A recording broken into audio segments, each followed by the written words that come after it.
Yes, guys, what is going on? Welcome back to my review of Middlesbrough versus Manchester City after today's game. Um, I'm not as gutted as recent weeks. After recent performances, it's fair enough that the we all knew the potential of Manchester City going into this game and the class that their team had compared to ours on paper. The class shone today. Just a few negatives really to take from the game, but there's also a few positives too. We start the game off, kick off, send a long ball upfield and gets intercepted by John Stones, and then they go down the other side of the pitch, put the ball in the box, and we go 1-0 down with about 2.5 minutes into the game. We're trailing the game. This has been an occurrence of the last few weeks of us not starting right, being caught out. But after we went the goal down, we looked like we came back into it a bit. We had a few chances, and Gustave came close with a header, which Bravo saved. And then Stuani tried with a header as well, and that sadly went over the bar. But I feel like if we would have scored one of them chances, that the game would have been a lot different. Second half, obviously we come out the second half, and again we didn't really get going. Man City pushed us, and we made a sub, and just when we make the sub, they go down the other end and they make it 2-0, and then it's hard to come back from. You're 2-0 down to a team like Manchester City, and in the end they tightened up and they wouldn't let us through. But when you see a team like Manchester City turn on the way they did in about 50 minutes, it's a totally different game. It's incredible watching the players they've got. Just just to go through is just like butter, And unfortunately for us today, we weren't at the same pace or the same races as them, and we unfortunately paid for it. But there's a positive to take from this. We are in the bottom three now, but we've also just we made it to a quarter final. More than many teams have made it in the bottom half. We made it to a quarter final, and unfortunately we met our match today, and they came out on top. And that's sometimes the way football goes. You can't win them all. But another positive about this is now we can concentrate on the last 11 games, the last 10 games that we've got. We can concentrate on them. And they're not the easy games by any stretch of the imagination. I've got Manchester United at home on Sunday, which will be tough. That game won't be easy, and we look at it today and we think. Personally, I thought we didn't play badly. That's one thing we didn't do. We didn't play badly today.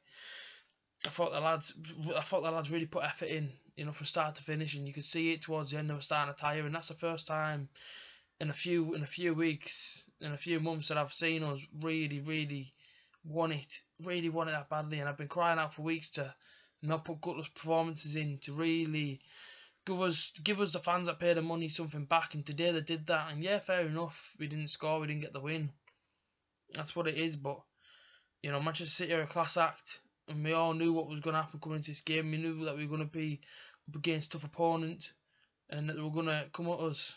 They did that, and they managed to take away the win. But this is a great competition to be a part of, and of course we would have loved to be in at Wembley come April 22nd, but it is what it is. We can now focus on the league.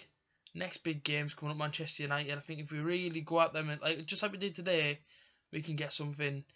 We know about Ibrahimovic being out. Was he suspended? So that's a bonus. Obviously, they've still got Rashford and Rooney, Martial and Mata and Pogba. All them great players, but City had them great players today, and we only seem to lose 2-0. 2-0 might be a big margin to some people, but the way we played today wasn't bad. A few people turned their nose up at Guzan when he was in the starting lineup, but again, the guy played good. He didn't play a bad game, and I didn't think he played a bad match today, to be quite honest. It annoyed me a bit, the fact that Bamford was nowhere to be seen again. I don't know what Kroenke's doing, if he's preparing for life in the Championship, or if he's just decided that he doesn't want him anywhere near the team. Because I watched the press conference building up to it in the week, and to be honest with you, Bamford looked like he wanted to be in Bamford looked like he wanted to be amongst it today, and he looked fired up for it. So, you know, I don't get what he's doing and why he's not playing. He's obviously fit. You know, he's obviously raring to go if he's saying he is in press conferences. So why not give him the opportunity today? But Gusted, I just want to say Gusted played a great game as well. I thought he came out today and he shone. Gusted, you know, he was winning the knockdowns. Fair enough, he went off injured, which was really disappointing to be honest, because he was playing a good game before then. But overall, I can't say I'm disappointed with the team today. The effort, you know, we were just unlucky. And other fans may comment and say, "Oh, you know, but we didn't get the win. We didn't do this."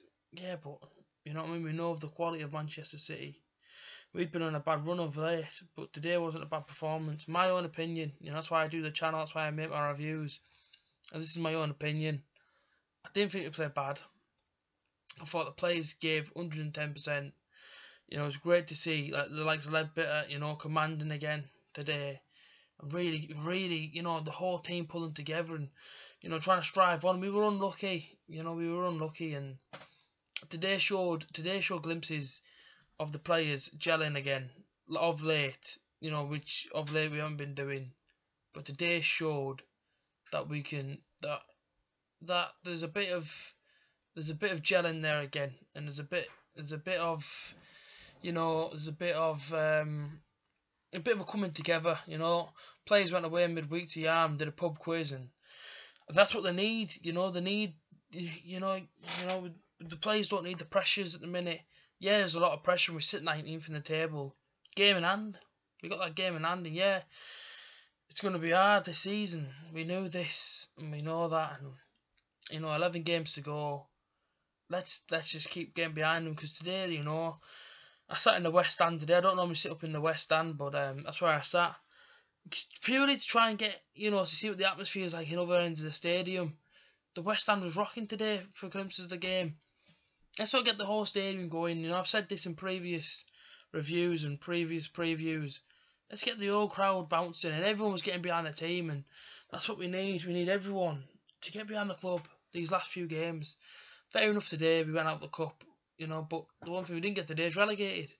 You know, if this was the end of the season game, this could be a pretty different review, but we came out today, we played well, and yeah, like I say, we were unlucky. What can I say? We were unlucky.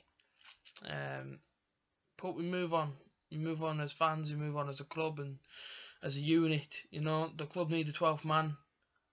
And I believe in my heart, if we keep getting behind the club like we did today, we're going to go places. We're going to stay in this division and we're going to stay up. My preview for Manchester United will be out probably Tuesday, Wednesday, sometime next week. You know, let's just get behind the club and let's just stay behind the club all the way to the finish. And if we do that and we go down, us as fans can hold our heads high as we did our part. Let's just keep behind the butter and let's just try and keep us up the butter.